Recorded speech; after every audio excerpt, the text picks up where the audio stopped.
Ichigo Kurosaki versus Yusuke Urameshi. The substitute Shinigami of Bleach versus the spirit detective of Yu Yu Hakusho. He's Wiz and I'm Boomstick. And it's our job to analyze their weapons, armor, and skills to find out who would win a death battle. Tell me, Boomstick, what happens when we die? Endless nothingness? Jeez, man, I don't know. We just started. Our souls are ferried by Shinigami, gods of death, in an eternal cycle of death and rebirth. That was my second guess. And when a soul goes astray, warped by evil and regret, it's a Shinigami's job to purify such violent hollows and send them off to the realm of the dead, the Soul Society. Works great, till it doesn't. Enter Ichigo Kurosaki, whose tragic anime backstory came way too early when his mom was killed by a hollow.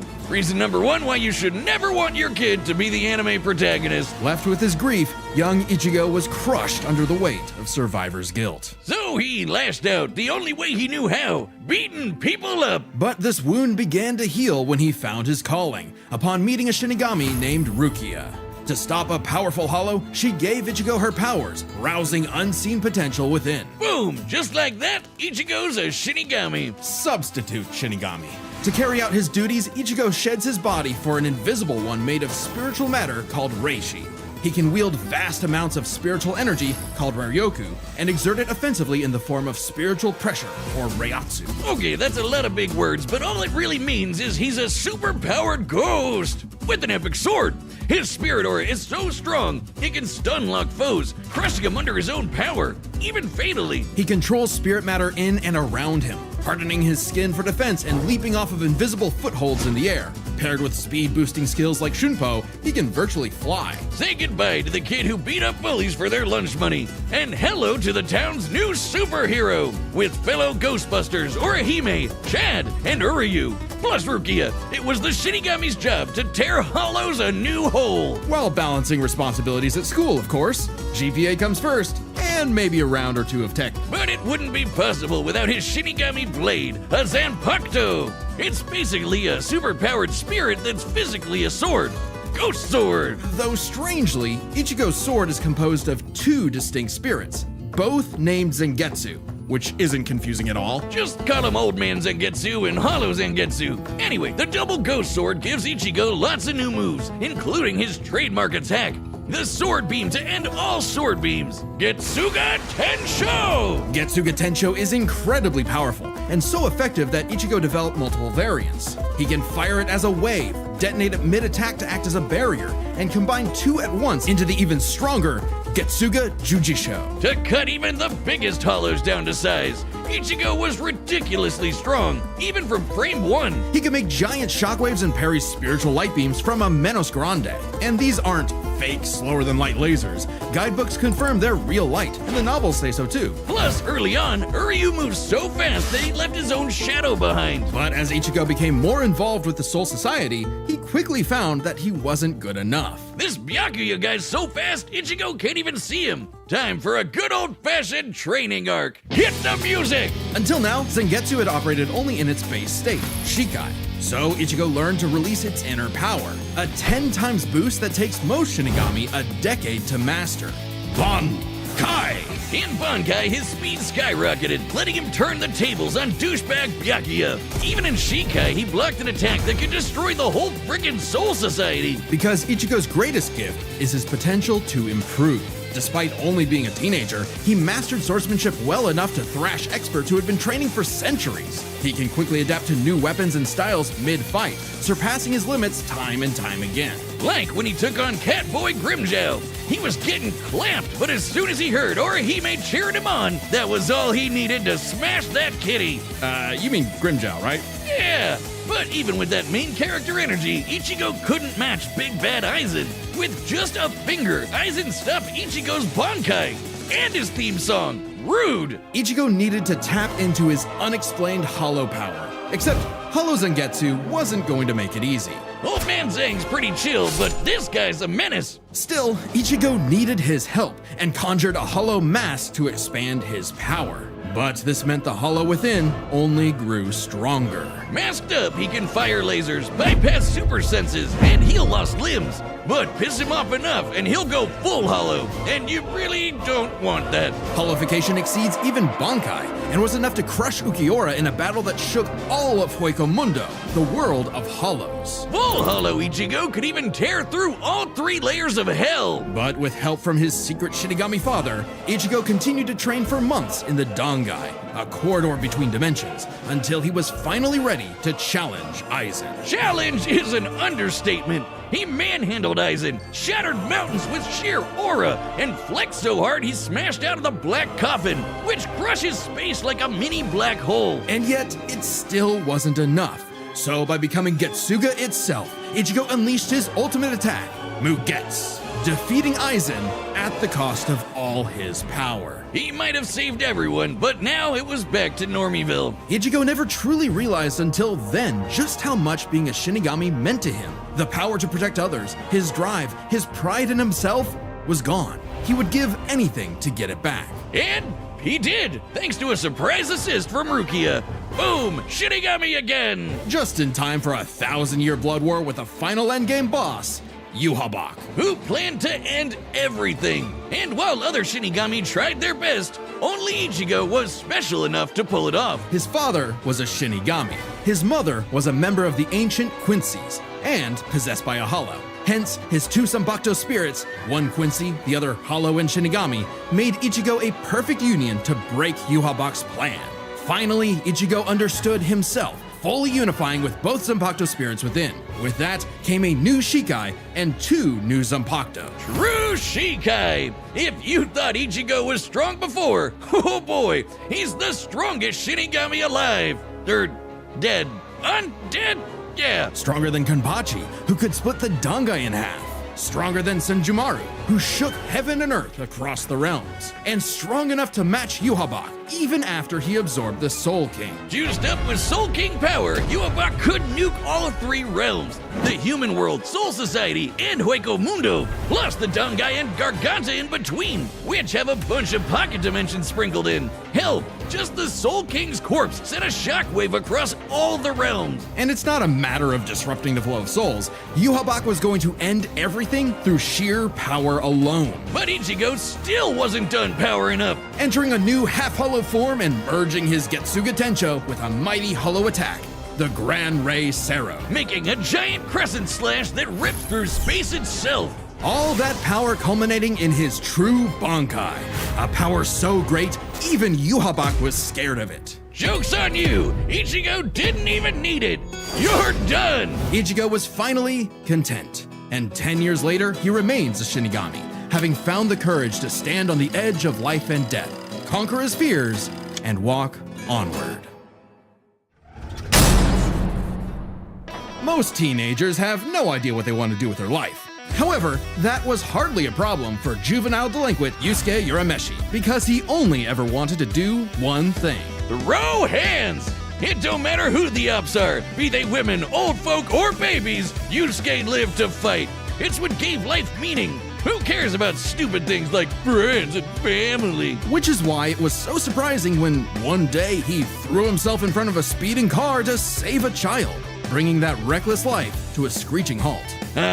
Truck-kun claims another victim. But this is chapter 1 of a battle shonen, so death is hardly the end. Surprisingly though, it wasn't a spooky skeleton in a hood who arrived to claim Yusuke's soul. It was a blue-haired anime girl on a broomstick. This was Botan, whose job was to ferry Yusuke's newly deceased spirit off to the afterlife. Unfortunately, or I guess fortunately for him, he was such an asshole that the underworld didn't see his selfless death coming and didn't have any space prepared for him. Imagine being such a menace to society that the second you do something nice, hell itself gets caught with its pants down. So the underworld surrogate king, Koenma, offered Yusuke an alternative. He could return to life as an agent of the afterlife, a spirit detective, solving supernatural crimes and fighting off demonic threats to humanity. Naturally, Yusuke did what anyone would do in that situation, and told Satan Jr. to stuff it! I mean, he was never really good for anything and no one was gonna miss him, so what's the point of coming back to life? It's not like his mom would be sad, or his childhood sweetheart Keiko would be heartbroken, or even his rival Kuwabara would shed manly tears.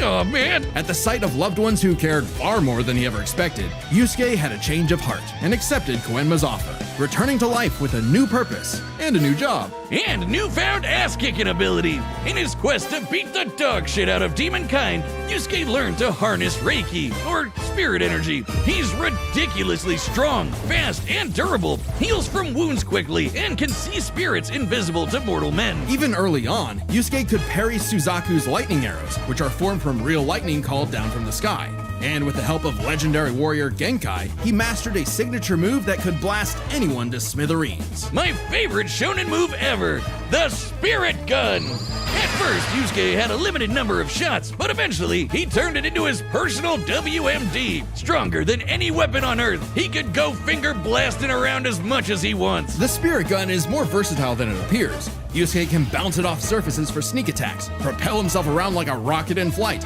and produce massive explosions with each shot. He can twist it up for a Spirit Shotgun, a mighty AoE blast, or a Spirit Punch, where he keeps the energy stored in his fists and clobbers the hell out of you. And the Spirit Wave, a Kamehameha from before we uncultured Americans knew what a Kamehameha was. Yusuke may be a punk, but he's deceptively skilled and cunning in battle. He's not afraid to fight dirty, throwing his shoes, using sleight of hand to place cigarettes on his foe to track them in the dark. Personally, I'd call that smart, and his hand-to-hand is A+. He's matched experts like Kabano, who's said to have mastered all forms of martial combat. But his best secret is how quickly he improves.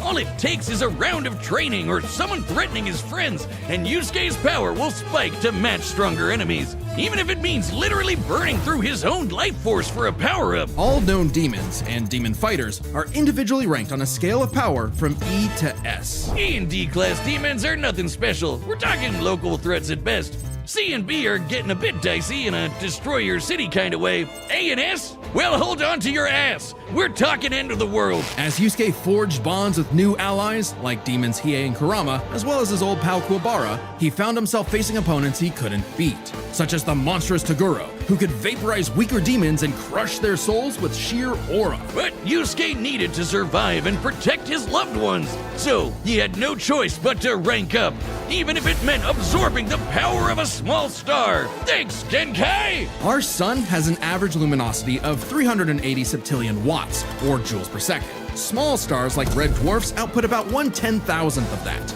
So this spirit orb's energy per second would equal about 9 million megatons of TNT. Enough to send Toguro to the grave. Even after pushing past his own limits, Yusuke would still need more power to face S-class threats like Sensui, a past spirit detective gone bad, and a great measuring stick for what top-tier demons are capable of. Sensui was so yoked he couldn't even use all his power in the human world without threatening to bring down the whole thing. He compared destroying the whole goddamn planet to kicking an anthill. According to Genkai, Yusuke could destroy the planet too, if he really wanted. And even A-class threats like King Enma have shaken both the demon and human worlds. That Enema guy is strong as balls. In the past, he fought the Netherworld King Yakumo, who could eradicate the entire human world and remake the Netherworld. But Yusuke's power surpassed both of them, to the point where he overloaded Yakumo with his own energy.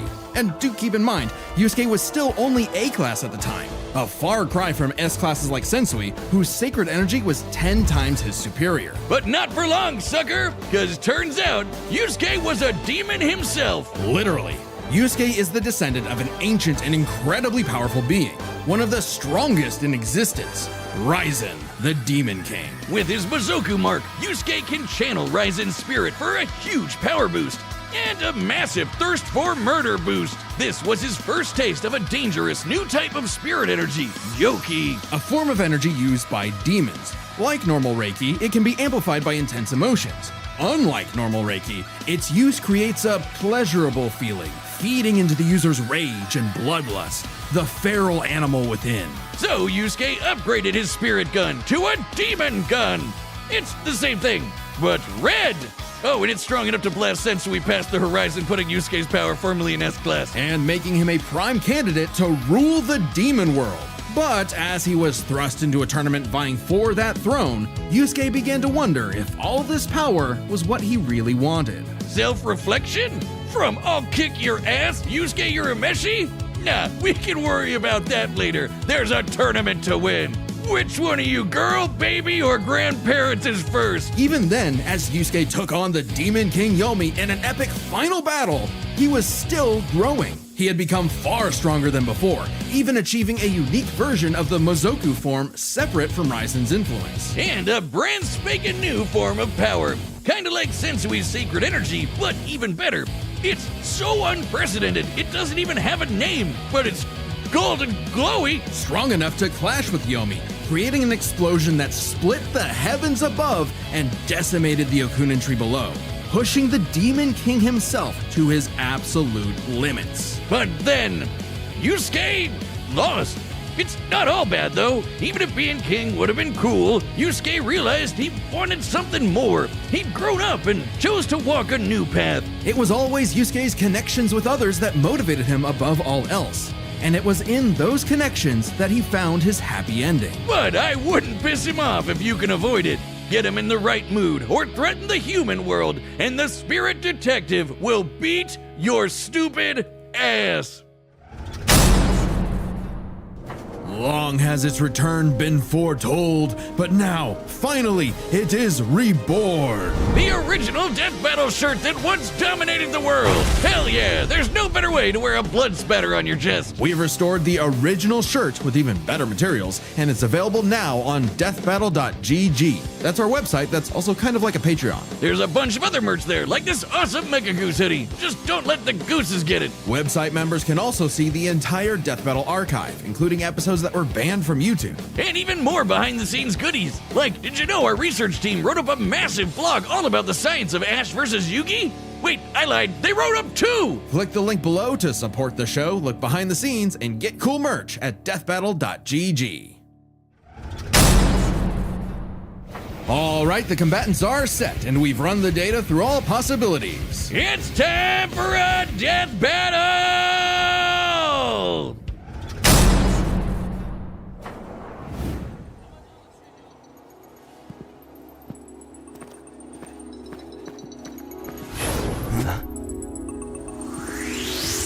It's a demon. That's a hollow. No doubt about it!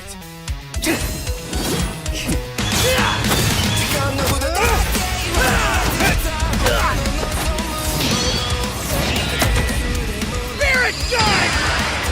Getsuga Tensho!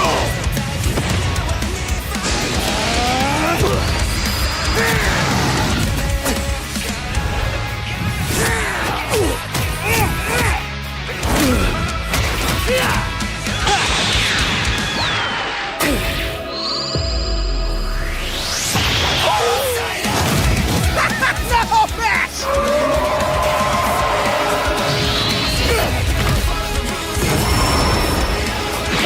Hollow.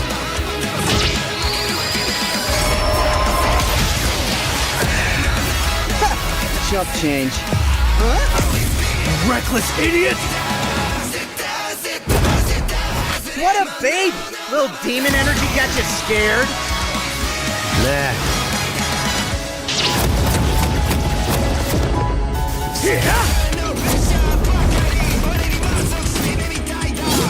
Getsuga Yujisho! 2 at once? Damn, why didn't I think of that? Give in to me, Yusuke. Let's devour him together. Hell no! This is my fight, jackass! You just told me back!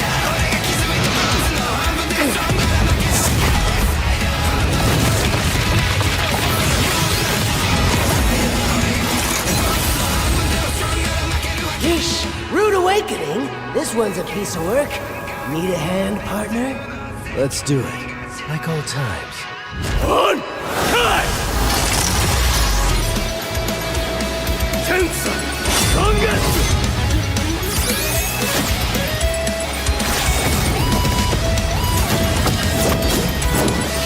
Is that the best you can do? I can go even faster if you'd like.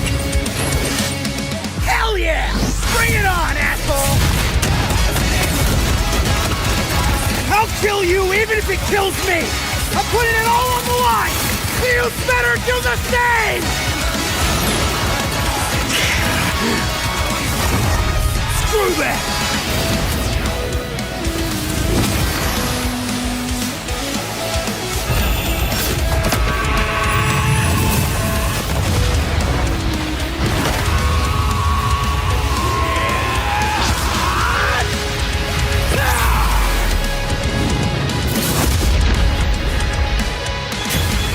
Give me a freaking break. See you on the other side. KO! You, think the afterlife offers frequent flyer miles? There's a lot to cover here, so let's break this down into 4 chapters, starting with their abilities. Yusuke could see Ichigo no problem, and resist auras like Toguro's that are similar to Reiatsu, so Ichigo couldn't cheese a win right away. Otherwise, Yusuke was outmatched. Sure, the Spirit Gun could potentially match the Getsuga Tensho, and he had stat-boosting forms like the Mizoku. Ichigo, however, had more varied powers, a better healing factor, greater stamina given his months of Dangai training. And all those swords! He just had way more abilities to play with. Likewise, speed was a fairly easy call. Yusuke could react to lightning early on, and obviously got much faster over time. Looking at this blast from his clash with Yomi, it erupted upwards at 57% the speed of light. But Ichigo was faster than light from the start, and he's gotten faster too! He couldn't even see Byakuya at first, but blitzed him in the rematch. Plus, he's got tons of training and power-ups since then. The Soul King Shockwave, for example, expanded across the realms at thousands of times light speed, and Ichigo reacted to attacks from Soul King Yhwach that utilized the same power. So, Ichigo takes speed. But Yusuke's fought plenty of foes faster and more varied than him, so it's extremely important to examine their tactics and ability to adapt mid-fight. This is kinda both their things. Ichigo has styled on guys with centuries of training and has over a decade of experience as a Shinigami. He's pretty good at figuring out new weapons and styles. Meanwhile, Yusuke was flexible and quick to adapt, mixing cleverness with exceptional hand-to-hand. He's good enough to match Kabano, who mastered every martial art. Ichigo's decent at hand-to-hand, but it's not his go-to in the same way. So, both had their strong suits, with advantages on each side. It's fair to call this one a draw. Leaving only the biggest winning factor, which could have superseded all other advantages: power. Between Sensui, Genkai, and Enma, Yusuke could definitely destroy the planet. Examining his sky-splitting clash with Yomi and measuring its scale, that's about 4 quadrillion megatons of TNT, which is crazy. Similarly, mid-series Ichigo could shake Huecomundo, tear through hell, and block attacks that could destroy the Soul Society. But at his peak, he beat Yhwach, who could destroy several realms, which is far more impressive than just one. To be fair, Yusuke also beat Yakumo, who could threaten 2 realms at the same time, pretty close to Yhwach's threatening 3. And Yusuke far surpassed Yakumo afterward. The gap between him and Sensui alone was 10 times. So there could be an argument for Yusuke's power surpassing Ichigo if 3 realms was truly Ichigo's limit. Fortunately for Ichigo, it's not. Yhwach was also gonna destroy the Garganta, which has at least 29 pocket dimensions inside it. Each containing at least a planet and star, much larger than Yusuke's planet-sized worlds. Plus, Ichigo matched Yhwach in True Shikai, without his additional boost from Half Hollow and True Bankai. As always with Death Battle, there's arguments either way, but the way we see it, even being generous with Yusuke's power and conservative with Ichigo's, the gap was just too big, giving Ichigo the final edge. Sorry if things got messy, but that's just how Ichi goes. The winner is Ichigo Kurosaki. Next time on Death Battle.